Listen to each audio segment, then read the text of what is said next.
kamu oba bubiri nalo okutereezaamuko ngenda kubanga munoonyako wano mpola.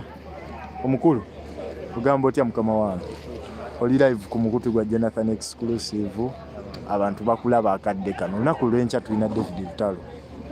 Oli muwagizi, oli ku ttiimu, sooka otuyisizeemu kaawa.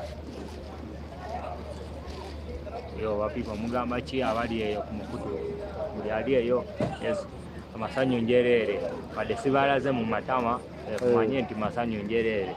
Eno kyogamba n'oluganda mbadde manyi oluganda olugira pa bulungi toluyiraako ttabu. Kati sokoleka enkubuuzi. Actually amanya n'eddoboozi. Amanya n'eddoboozi bampita Chongo 269. Yes. Bakuyitani? Chongo 269 omukyayina omudugavu. Yes, atasangibwako. Kati gwe nnyimba za Lutalo zitegeera otya? Munsi ya Uganda nange mbeera mutuuze. Then kati munzaalwa nzaalibwa mu nsi ndala. Ozaalibwa mu nsi ndala? Waliwo anaŋŋambye nti sooka omuddiremu amannya. Amanya n'eddoboozi bampita Chongo 269. Omukyayina omuddugavu. Omukyayina omuddugavu. Yamaani. Ozze kuwagira Lutalo olunaku olw'enkya.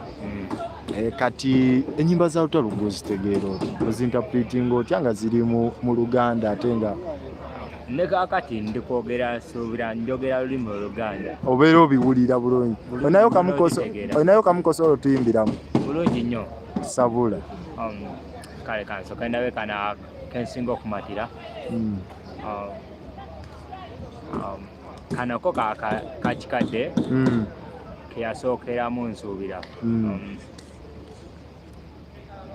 Zitika akabina kagenda akapapaala. By the way, kale engeri gy'okijjamu engeri ky'okitandikamu kale neerabiddemuko katini.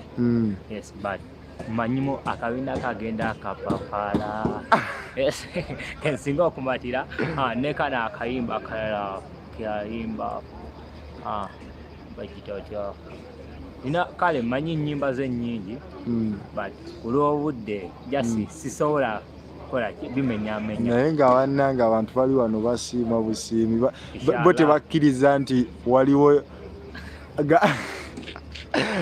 ndaye flower agambye gwosinga. Yamaani. Ne walayi flower naali etaaze okukulabako olunaku lw'enkya mu Kivulu wano. Actually oba manager olaba otya flower tumugulira byonna byayagala okunywa olunaku lw'enkya? Tujja bimugulira.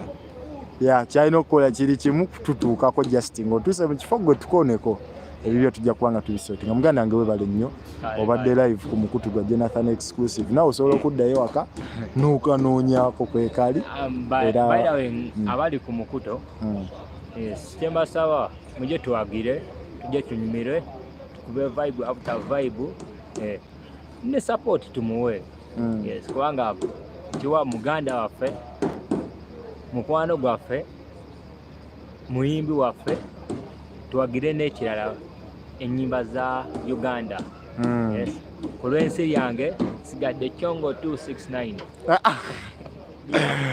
Chongo 269 musajja ansanyeddeyo ate okubye kaali erisiki ati naye engeri gye nabagambye nti tuwagire eki ennyimba z'Abannayuganda. Yes, because with our country tulemerako.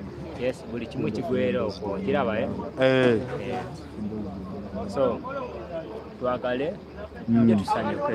Omusajja ono ayagala kunyumyamu naawe live ku mukutu. Nze mbadde njagala kubuuzaamu olulimi olw'oyogedde olw'oluyita ani yalusomesa? Engeri gye nagambyemu okusookawo buno nze mu nsi ya Uganda nange mbeera mutuuze. Tuliyogera kuba Chongo Chongo 269. Chongo ani erikuwa? Chongo abeera jjajja wange omusajja. Yajjawo mu China? Mu China muki? Kati bwe tugenda nnyo mu ngero obuvo n'obuddo. Kale jjajja tufuna erinnya eryo. Jjajja wange yali ki gundi